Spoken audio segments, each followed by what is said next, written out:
भक्त की दृष्टि में कोई भी दुख ऐसा नहीं जो सह करके अपने आराध्य देव को न प्राप्त करे। आराध्य देव की प्राप्ति के लिए संघर्ष सहना अत्यंत आवश्यक है। कष्ट सहना, जो अंदर जलन हो रही, जो विकारों की जलन हो रही, सहो भाई, इनकी पूर्ति से कुछ नहीं होगा। इनको से एक बार लड़ जाओ, एक बार निकल जाओ तो जन्म जन्म की लड़ाई जीत जाओगे। जिसकी शुद्ध भक्ति होती है उसको अपने प्यारे के नाम जप के सिवा और कुछ अच्छा ही नहीं लगता है। बस उसकी लीला कोई सुना दे, उसके गुणों की चर्चा करा दे, उसकी रूप माधुरी का चिंतन करे। तो मेरे प्रभु का स्वभाव है कि जो प्रभु को जपते हैं प्रभु उनको जपते हैं। ये बात समझ लो। आप प्रभु की लीला कथा सुन रहे हैं, प्रभु आपकी को देखकर इस भाव से, जब हमारा हृदय पवित्र होता है तभी हम भगवान को भाव से बच पाते हैं। अभी भाव नहीं, अभी तो भाव की केवल बातें सुना के बातें करते हैं, भाव नहीं जागृत हुआ। भाव जागृत होने पर इन तीन पर आपका महत्व नहीं रह जाएगा। स्वजन संबंधियों पर, अर्थ के द्वारा प्राप्त होने वाले भोगों पर और इष्ट देव से बिलक साधनाओं पर, इन पर आपका राग नहीं रह जाएगा। ये पहचान है भाव की। आराध्य देव पर ही केवल, जैसे गोस्वामी जी कहते, बने तो रघुबर ते बने, बिगड़े तो भरपूर, तुलसी औरन ते बने, ता बनिबे पे धूर। जब तक नाशवान पदार्थों में महत्व रहेगा, ये जो श्लोक है कि जिस प्रकार से भक्त मेरी शरण में आता है, मेरा भजन करता, मैं वैसे ही उसका भजन करता हूं। नाशवान पदार्थों का महत्व देने से हमारा मन अपवित्र हो जाता है।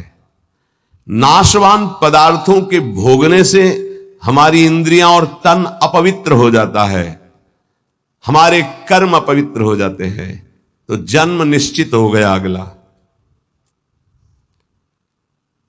और जब हम भगवान की शरण में आते हैं, भगवत नाम जप करते हैं, भगवत शरणागत होते हैं, भगवत भक्तों का संग करते हैं, तो सारी मलिनता नष्ट हो जाती है। तन की, मन की, स्वभाव की सब मलिनता नष्ट हो जाती है। इस बात को समझिए।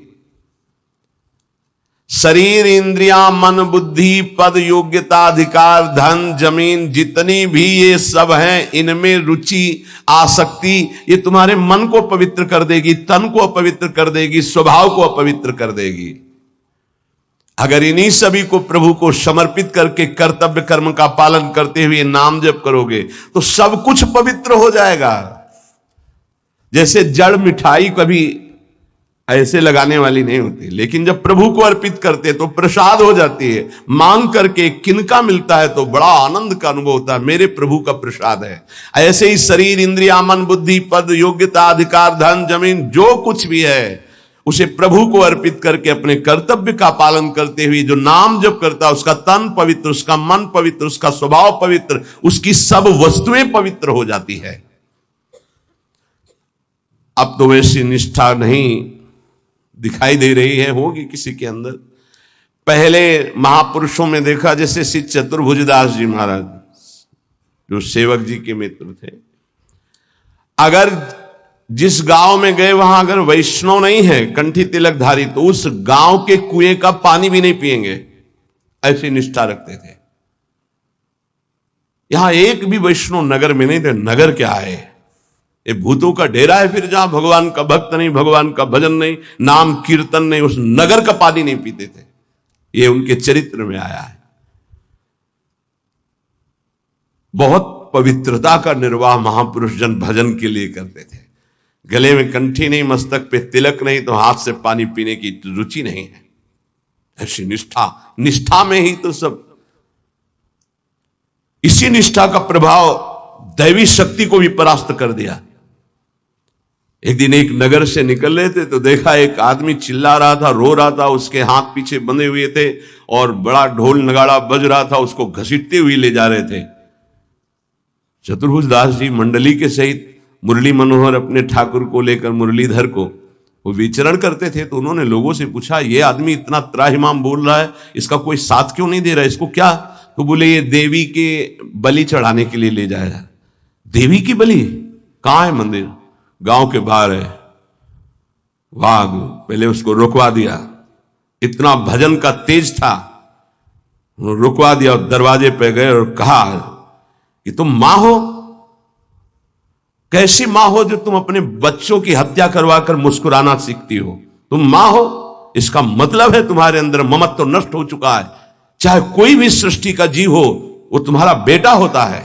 कुपुत्रो जायते क्वचित कुमाता न भवति। ये कैसा न्याय आपका कि आपके सामने आपके बेटे को बंदी बनाकर बलि दिया जा रहा हो, आप प्रसन्न मुद्रा में हो। वहां के पुजारी ने कहा आप अंदर नहीं घुस सकते। बोले ये अंदर नहीं रह सकते। अब ठाकुर जी को साथ लेके देवी जी बाहर निकल आए, ठाकुर जी को सिंहासन पे विराजमान किया। उनके भागवतिक वैष्णव तेज भजन के प्रताप से लिखा हुआ है भक्तमाल जी में भी, जहां भी उनका चरित्र चतुर्भुज दास जी का, ऐसे हरिव्यास देवाचार्य जी। तो देवी जी ने कहा क्या आदेश है हमारे लिए? देवी जी ने कहा तो उनका पहले यहां के राजा को बोलो कि आज के बाद अगर यहां बलि चढ़ी तो सर्वनाश तुम ही करोगी। बोलो जाके यही। राजा को जाकर के देवी जी ने भय दिखाया और कहा अगर आज के बाद किसी भी जीव की हमारे ऊपर बलि चढ़ाई गई तो अब हम वैष्णवी हो गई है, आज के बाद को नहीं। हां अगर बलि चढ़ानी तो नारियल नींबू आदि, ये नहीं, जीवों की बलि नहीं। कंठी बांधी देवी जी के और श्री जी के चरणारविंद की आसक्ति का मंत्र दिया देवी जी को चतुर्भुज दास जी ने। ठाकुर मुरलीधर को वहां विराजमान करके नाम कीर्तन बंद करा दी, प्रथा मुक्त करवा दिया। जो बलि के लिए लाए नाम बल, भजन बल। यदि आप प्रभु का आश्रय नहीं लिए, नाम जप नहीं कर रहे, तो यही शरीर, इंद्रियां, मन, बुद्धि, पद, योग्यता, अधिकार, धन, जमीन, ये तुम्हारे तन को मलिन, मन को मलिन, स्वभाव को मलिन और अगला जन्म निश्चित। जैसे कोई कहता है हम तो पिछले जन्म को मानते नहीं, अगले जन्म को मानते ही नहीं, तो तुम्हारे मानने ना मानने से सृष्टि चल रही क्या? कि तुम मानोगे तो सृष्टि चलेगी, नहीं तो बंद हो जाए। हम मानते नहीं सूर्योदय होता है तो सूर्योदय बंद हो जाएगा क्या तुम्हारे मानने ना मानने से? क्या ईश्वर का संविधान और शासन आंख मूंदने से टल जाएगा क्या? तुम्हारे ऐसा कहने से टल जाएगा क्या? अगर नहीं मानते हो तो है कोई परम शक्तिशाली जो बर्बर जीव को उसके कर्म को भुगवा रहा है कोई कर्म का प्रबल फल देने वाला महान ईश्वर जो सुख और दुख के चक्र में पूरी सृष्टि को फंसाए हुए है। उसी से मुक्त होने के लिए वही है एकमात्र जिसका आश्रय ले लो। भक्त को भगवान के स्वरूप का ज्ञान, भगवान का दर्शन, भगवान के साथ खेल खेलने का सौभाग्य, तीन बातें जो प्राप्त होती है ये ज्ञानी को नहीं प्राप्त होती है। भगवान के प्रेम स्वरूप, भगवान का दर्शन, संभाषण और भगवान के साथ खेलना, ये नहीं। ये बड़ी दुर्लभ बात भक्ति से प्राप्त होती, इसलिए सर्वोपरि भक्ति। जो भगवत परायण भक्त है उसमें शरीर और संसार की आसक्ति नहीं रहती। देख लो, शरीर और संसार की आसक्ति नहीं रहती। इस भगवत परायणता के लिए हठ पूर्वक बहुत नाम जपा जाए तब ये जागृत होती भगवत परायणता। हठ पूर्वक शब्द आया है। हठ पूर्वक हमको नाम जप करना बहुत कठिन है। नाम जप करना, बातें बना लेना अलग बात है, नाम जप करना बहुत कठिन है। अगर नाम जप हठ पूर्वक करोगे तो संसार शरीर की आसक्ति नष्ट हो जाएगी, भगवत परायण हो जाओगे, भगवान के तत्व का ज्ञान हो जाएगा, भगवान से प्रेम हो जाएगा, भगवान का साक्षात्कार हो जाएगा, भगवान से वार्ता होगी, भगवान के साथ खेलोगे। जब भगवत परायणता जागृत होती है तो कुत्ता, गधा, चांडाल जहां दृष्टि जाती वहां श्री कृष्ण दिखाई देते हैं। विद्या विनय संपन्ने ब्राह्मणे गवि हस्तनी स्वनी चय सुपाके चा पंडिता समदर्शिना, ये तत्वबोध हो जाता है भक्त को, क्योंकि उसकी दृष्टि भगवत स्वरूप हो गई तो पूरी सृष्टि भगवत स्वरूप हो गई। किसकी? जो हठ पूर्वक नाम जप करता है। हठ पूर्वक मतलब स्वाद नहीं मिल रहा, कोई रुचि नहीं, पर गुरुदेव ने कहा इसलिए मुझे जप करना ही है। जब बिना किसी प्रयास के भगवत स्मरण चलने लगे, बिना कोई अटकल लगाए कि अरे सब में भगवान है और भगवान दिखने लगे, तो समझ लेना चाहिए कि अब हमारा कार्य पूरा हो गया है। शरवत, जैसे साधक देखेगा तो पहले स्त्री पुरुष दिखाई देगा, फिर भावना करेगा कि इसमें श्री भगवान है, लेकिन परिपक्व जब हो जाएगा तो ये ढांचे नहीं दिखाई देंगे, केवल भगवान दिखाई देंगे। साधक हठपूर्वक भजन करता है, लेकिन जब परिपक्व अवस्था आती है तो भजन करना, सोचो कितना आनंद होगा। भजन करना नहीं पड़ रहा, स्वाभाविक भजन हो रहा है, स्वाभाविक स्मरण हो रहा है। देखो, जल जड़ है, जल तत्व जड़ है, पर इस जल में जब रगड़ पैदा की जाती है तो बिजली पैदा हो जाती है। इसी प्रकार जो भक्त इस जड़ जिह्वा में नाम की रगड़ पैदा करते हैं तो इसे आध्यात्मिक अग्नि पैदा हो जाती है। यही सब पापों को भस्म करके, संचित कर्म को भस्म करके ये भगवत प्राप्ति कराती है, ये समस्त विकारों पर विजय प्राप्त कराते हैं। जड़ जिह्वा पे जैसे बिजली घर्षण के द्वारा पैदा होती है, जल का परस्पर घर्षण होता है, उससे बिजली पैदा हो जाती है। ऐसे जिह्वा और नाम का घर्षण होता है तो एक आध्यात्मिक शक्ति पैदा होती है जो समस्त कामनाओं पर विजय प्राप्त कराती है, जो माया को पराजित करके भगवत साक्षात्कार कराती है। पकड़ो भाई, बात को पकड़ो। हमारा मन जो चाहता है वो करवा लेता, हमें सामर्थ्य नहीं, वो सामर्थ्य नहीं। देखो ना बिजली कहां पैदा हुई हो, कहां तक प्रकाश कर रही है।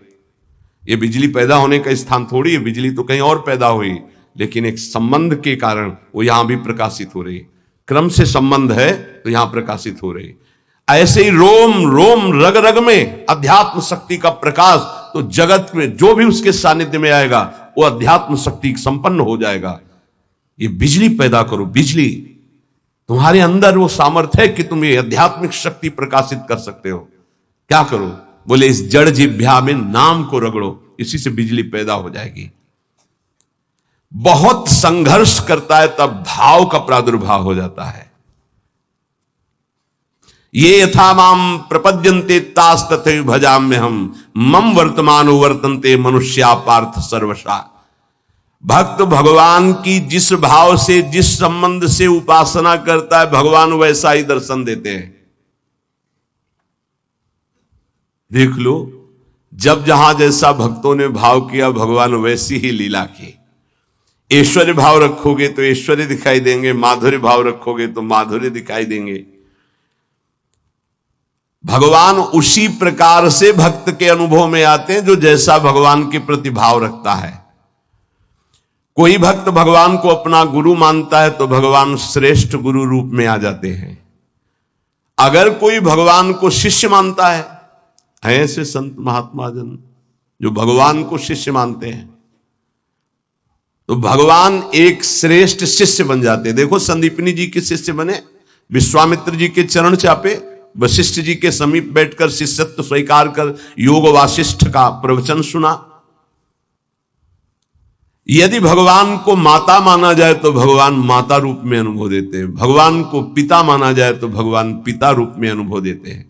भगवान को पुत्र माना जाए तो भगवान पुत्र रूप में अनुभव। देखो, एक दिन देवर्षि नारद जी दर्शन करने गए नंद महल में, तो देखा मोटी डेहरी बाबा की डेहरी, तो उसको लालजू महाराज लांघना चाहते थे, दरवाजे के बाहर खेलने जाना चाहते थे। अभी खड़े होना ठीक से आया नहीं था, घुटनों के बल चल रहे थे, तो ऐसे चलते हुए घुटनों के बल ऊपर ऐसे देहली के हुए, चरण ऊपर उठ गए, हाथ ऐसे हो गए, अब देहली के बीच में टंगे हुए और रो रहे हैं। नारद जी ने देखा, साष्टांग दंडवत किया, बोले प्रभु देहली पार कर दे क्या? तो बोले जानते नहीं हो क्या हमारे लिए देहली? उन्हें बोले जानते हैं प्रभु, वामन अवतार में एक चरण बढ़ाया था तो ब्रह्मलोक तक गया था। तो बोले तुम जानते हो ना, ये तुम्हारे लिए लीला नहीं है, मुझे पुत्र भाव से उन लोगों ने भजा है तो उनकी सुख के लिए मैं लीला कर रहा हूं। चलो बीड़ा लो और दूर खड़े होकर के दर्शन करो। रोने, मैया मैया मैया भागती हुई आई, अरे मेरे लाला, उठाया गोद में और दासियों को डांट रही, तुम लोग ध्यान नहीं देते, देखो लाला मेरा कष्ट, मैया की गोद में। अगर कोई मुझे पुत्र मानता, देखो जगत को एक क्षण में रचने वाले पिता, उनको पुत्र माना तो घुटनों के बल भक्त के आंगन में चल रहे हैं। जगत का भरण पोषण करने वाले प्रभु का भरण पोषण यशोदा मैया के वक्षा स्थल के दुग्ध से होता है। कैसा भाव का खेल है। ये बड़ा सुंदर स्वरूप है। जब यशोदा मैया छड़ी लेकर, बहुत उपद्रवी हो गया है। लालू महाराज ने देखा आज तो पिटेंगे, मैया आवेश में है, ऐसे दोनों हाथ से ऐसे, तो पूरा काजल गाल में, कितनी सुंदर शोभा, विशाल नेत्र है ना, एक बूंद आंसू नहीं, और रोते जा रहे, मैया की तरफ भयचकित देख रहे हैं, दया आ जाए छड़ी ना। कौन है, भ्रकुट टीढ़ी कर दे तो भय को भी भयभीत कर देने वाले प्रभु। ये देखो भाव देश का स्वरूप देखो। अरे छठी के दिन इतनी विशाल पूतना को भी, तो इनके लिए कोई भय है क्या? लेकिन भाव का देखो खेल। मैया ने पुत्र माना तो प्रभु वैसे ही लीला दर्शा रहे हैं। अरे और तो और बात जाने दो, यदि भगवान को नौकर मान लो तो वो नौकर भी बन जाते हैं। वो कह रहे हैं कि नौकर बनू हजाम। कैसे अद्भुत! त्रिलोचन जी के यहाँ, एकनाथ जी के यहाँ श्रीखंडिया के रूप में, माधवदास बाबा के यहाँ स्वयं जगन्नाथ जी सेवक ही बने हुए तो लगे ही। ये ऐसे भगवान से यदि अपनापन करके कोई भाव कर लो, वो आपको अनुभव कराएंगे। सच्ची कहते तुम पहचान नहीं पा रहे, रोज तुमसे मिलता है वो, हर क्षण तुमको देखता है क्योंकि तुम भक्त हो उनके, लेकिन तुम्हारे अंदर वो दृष्टि नहीं है इसलिए नहीं देख पाते। रोज मिलता है छलिया, वो रोज मिलता है वेश बदल कर। इसीलिए हर समय सावधान रहो, पता नहीं किस रूप में मेरा प्रीतम आकर के कहीं चूक ना हो जाए। त्रिलोचन जी के हृदय में था कोई ऐसा साधु सेवी मिले, क्योंकि मुझे इतना समय नहीं मिलता कि मैं संतों के पास बैठूं, उनके मन की बात पूछूं, फिर वैसा उनकी सेवा करूं।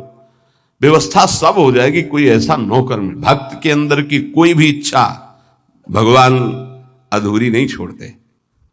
मुझे कोई नौकर रख ले, 14 वर्ष की अवस्था, नौ किशोर अवस्था, मलिन वस्त्र धारण किए हुए, फटे पुराने, ऐसे जैसे नौकर धारण करते हैं, सामने से निकले। और जगह बोलते जाके नहीं, केवल त्रिलोचन जी के दरवाजे में बोल सकते हैं ये कि मुझे नौकर रख ले, और किसी की हिम्मत ही नहीं। ब्रह्मा की भी हिम्मत नहीं, ब्रह्मा की भी हिम्मत नहीं कि इनकी तरफ ऐसे भाव से दे। ये भक्तों का खेल है। त्रिलोचन जी आओ आओ, हमें तो जरूरत है एक नौकर की, बस संत सेवा करवाने के लिए। आप क्या कर लेते हो? बोले बचपन से अनाथ हूं, मेरा कोई है नहीं, न माता न पिता न परिवार। तो झूठ भी नहीं बोल रहे, इनका कोई है ही नहीं, यही सब है, तो इनका कौन है? बड़ा विचित्र खेल। भगवान शंकर का ब्याह हो रहा है तो साखोच्चार बुलवाया जाता है, पीढ़ी कुल परंपरागत। कहा गया हाँ आप अपने पिता का नाम लीजिए। भगवान शंकर ने कहा हम किसका नाम ले पिता के रूप में? चलो, ब्रह्मा जी की भ्रकुट से रुद्रावतार होता है, उनका ब्रह्मा जी, पिता ब्रह्मा और पितामह अभेद है हरि और हर। पर चलो, भगवान हरि की नाभि कमल से ब्रह्मा जी की भ्रकुट से रुद्रावतार, तो कहा हरि। प्रपितामह बोले शंकर। बाप बाबा के बाप बाबा है, उनके आगे कोई है नहीं तो क्या? बोलो प्रपितामह में शंकर को बोलो। नहीं, वो तो पहले बुलवाया है ना आपने, तो बोले पहले भी हम हैं, बाद में भी हम हैं, बीच में भी हम हैं। ये हैं इनका, तो इनकी हर बात सत्य होती है। कह रहे हैं कि मैं अनाथ हूं, क्यों? ये सबके दीनानाथ है, इनका नाथ कौन हो सकता है? मेरे परिवार में कोई नहीं है, क्योंकि यही सबके परिवार है, इनका परिवार का चराचर जगत वही खुद बने हुए हैं। मेरे माता पिता नहीं, क्योंकि सबके माता पिता है। अच्छा, तो बचपन से हमको सेवा में बड़ी प्रवीणता है, हर कला हमको आती, पर साधु सेवा विशेष हमें रुचिकर है। अच्छा, तो तुम भोजन बना लेते हो? बोले एक बार बनवा दो, अगर संत अंगुली न चाटे तो बताना, इतना सुंदर। तो फीस क्या लोगे? पेमेंट क्या है आपकी?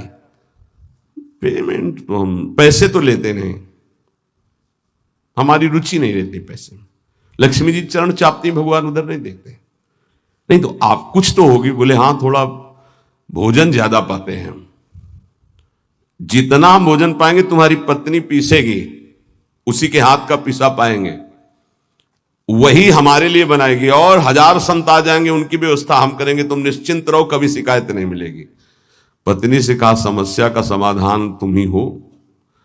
तो उनका कितना, आधा किलो आटे की रोटी पाएंगे। तो उनका इस भूल में मत रहना, अगर हम भरपेट पाएंगे तो 3-4 किलो तक पहुंच सकता है, हमें पीसना पड़ेगा। बोले शर्त है, अगर इतना कर सकती हो तो। और कभी किसी से कहोगी नहीं, अगर कह दिया तो फिर मैं नौकरी में नहीं रहूंगा। त्रिलोचन जी ने पत्नी से कहा, बहुत सेवा की भावना हमारे अंदर थी, ये पुष्ट हो जाएगी इससे, तुम इतना स्वीकार कर लो। ठीक है, दोनों टाइम का भोजन हम बना के पीस के तुम्हें पवाएंगी, और तुम संत सेवा। भगवान जैसे किसी के मन में चल रहा है कि आज बढ़िया कढ़ी बनती है ऐसी ऐसी, तो भगवान वैसे ही बना के सबकी सेवा में रत। अब तो वहां संत समाज आती, खूब नाम कीर्तन, खूब कथा। त्रिलोचन जी निहाल हो गए कि मुझे, और नाम पूछा तुम्हारा नाम क्या है, तो बोले अंतर्यामी। अंतर्यामी, जब से अंतर्यामी ये सेवक पधारा, तब से जो संत सेवा हुई, मन नाच पड़ा, भगवान को बार बार धन्यवाद देते, प्रभु ऐसा सेवक भेज दिया। ये नहीं समझ पा रहे थे कि जिनको धन्यवाद दे रहे वही है। अब सुबह का पीसना 10 बजे तक पीस कर बना के खवाया, बर्तन मांजा, शाम के फिर पीसने का नंबर, क्योंकि उतना ही पाना है। वर्ष भर हो गया, कहीं जाने को नहीं मिला। एक दिन आया कि दोपहर थोड़ा समय में तो निकले, बगल में पड़ोसन मित्र थी उसके, वो गए तो उन्होंने कहा कि बहन बहुत दुबली हो रही हो, कुछ बात तो है ही है, विचित्र चरित्र है। वो यही कहेंगे, कहना नहीं किसी से, पूरी बात ऐसे फैल जाएगी, क्योंकि महाराज ये स्वभाव रखा गया है। महाराज युधिष्ठिर जी ने ये शाप दे दिया था।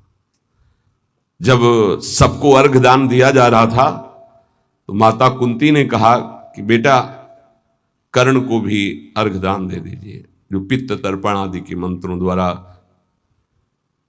तो उनका उसके कारण ही पूरे वंश का, कौरवों के विनाश हो गया। अगर वो साथ ना देता तो कभी हमसे युद्ध ही नहीं होता। ऐसे विपक्षी के लिए आप कैसे बोल दिए कि आप उसको पित्त तर्पण करो इस समय? माता आपकी बुद्धि कैसा निर्णय कर रही है? ऐसे धूर्त को तुम कह रहे हो कि मैं, जो द्रौपदी के लिए गंदे वचन बोला, जिसके बल से बलवान होकर दुर्योधन ने युद्ध किया, न जाने क्या क्या कष्ट सहना पड़ा। उनका बेटा तुमसे छुपाया था एक बात है। क्या? वो तुम्हारा बड़ा भाई है। कर्ण मेरा बड़ा भाई? तब उन्होंने कहा, मां अगर तुम इतना कह देती तो मैं पैर छूकर जे ही उसके सामने झुकता तो पूरा बच जाता, राज समाज नहीं मारा जाता, क्योंकि उसी के बल से दुर्योधन बलवान होकर लड़ रहा था। हमें कोई वैर होता ही नहीं। जब कर्ण को हम अपना राज्य दे देते तो दुर्योधन का मित्र ही था, कोई झगड़ा ही नहीं होता। मां ये बात पहले क्यों नहीं बताई? आज से मैं शाप देता हूं, कोई भी विशेष गुप्त बात माताओं के हृदय में ना टिके। संसारिक बात की क्षमता को सह पाना कोई महाभागवत की ही बात है। तो उन्होंने कहा कि कहना नहीं। मैं बोले दीदी तुम विश्वास मानो, कभी कहा है हमने? बोले एक नौकर आया है, बस कहना नहीं। बोले नहीं किसी से नहीं, एक नौकर आया है, वो बहुत सेवा करता है पर खाता बहुत है, और उसको बना बना के हम ही को खवाना होता है, इसलिए हम दुबली भी हो गए, तुमसे मिलने भी नहीं आ पाए। लेकिन कहना नहीं, वो चला जाएगा। जब लौट के आई तो हाँ नहीं थे, अंतर्यामी भगवान नहीं। त्रिलोचन जी तो हाँ अंतर्यामी कहां गए, खूब ढूंढा, नहीं मिले, बहुत विकल होके रो रहे थे। उसी समय उसी रूप में भगवान प्रकट हुए। मालिक, अरे अंतर्यामी, जो ही नजदीक जाने की कोशिश तो देखा ललित त्रिभंगी भगवान से। प्रभु आप? बोले मैं ही तो था, तुम क्या समझते तुम्हारा कोई और नौकर था? मैं ही नौकर था, मैं तुम्हारी इच्छा की पूर्ति के लिए स्वयं नौकर बना हुआ। अगर आपका भाव बन जाए भगवान के प्रति तो भगवान नौकर बन जाए। देख लो, जहां अर्जुन जी की पादुकाएं हैं वहां भगवान बैठे हैं, और जहां भगवान की पादुकाएं रखने की चौकी होती वहां भगवान शंकर सनकादि नमन करते हैं। शिव शनकादि जहां वंदना करते हैं, जिनकी चरण रखने की चौकी में, वो भगवान वहां बैठे हैं सारथी पद पे, और रथी रूप में अर्जुन भक्त बैठा है। कैसी प्रभु तर तर कपि डार पर, है? प्रभु ऐसे बैठे हैं और सब ऊपर बैठे, डाल में बैठे। प्रभु तरुतर कपि डाल पर देखिए आप। बड़ा विचित्र भगवान का कृपा प्रसाद है। जो भगवान को दोस्त मानता है तो भगवान दोस्त बन जाते हैं। जो भगवान के लिए जितना व्याकुल होता है भगवान उसके लिए उतना व्याकुल होते हैं। भगवान भक्त के बिना तभी नहीं रहते जब भक्त भगवान के बिना नहीं रह सकता। ये ध्यान रखना। आप जी रहे हो अच्छे से, वो छुपे हुए हैं। जिस दिन आप व्याकुल हो जाओगे वो छुप नहीं पाएंगे। वो बड़े प्रेमी हैं, तत्काल आपका साक्षात्कार हो जाएगा। भगवान श्री कृष्ण चंद्रजू कहते हैं मुझे जो जिस भाव से भजता है। देखो अभी क्या भाव से भज रहे हो, अब भी भज रहे हो विषय भाव से, भोग भाव से। जिस जिस भाव को आप, तो वही श्री कृष्ण बने हुए। सच्ची बात मान लो, उनके सिवा कोई नहीं बना होगा। वही है, मत्ता परतरम नान्यत किंचित अस्ति धनंजय, किंचिन मात्र हे धनंजय, मेरे सिवा कुछ नहीं है। इसलिए आप भगवान से अपनापन कीजिए। जो वस्तु चाहोगे वो बन करके आपके समीप आ जाएंगे। वही है, वस्तु में, व्यक्ति में, स्थान में। देखो वही बनने वाले हैं, वही बनाने वाले हैं। जो वस्तु बनी वही बने हैं, पक्का समझिए। जिस समय हमारा ज्ञान दूर हो जाएगा तो ये बात समझ में आ जाएगी। वही जैसे बछड़ा और सखाओं का अपहरण किया तो सखा भगवान बन गए, उनके कपड़े बन गए, छड़ी छीका बन गए। वैसे ही रंग के बछड़ा, उतने ही बछड़ा, उतनी आयु के, ऐसे ही भगवान चराचर जगत बने हुए हैं। इसलिए हमारे अंदर भगवत भाव जागृत हो जाए तो निष्ठापूर्वक नाम जप करें और तन मन की अपवित्रता को दूर करने के लिए कर्तव्य कर्म, जो हमें कर्तव्य कर्म भगवान की सृष्टि में मिला है उसे करके भगवान को अर्पित करें। खूब नाम जप करें, जीवन की इसी में सार्थकता है। शेष चर्चा आगे।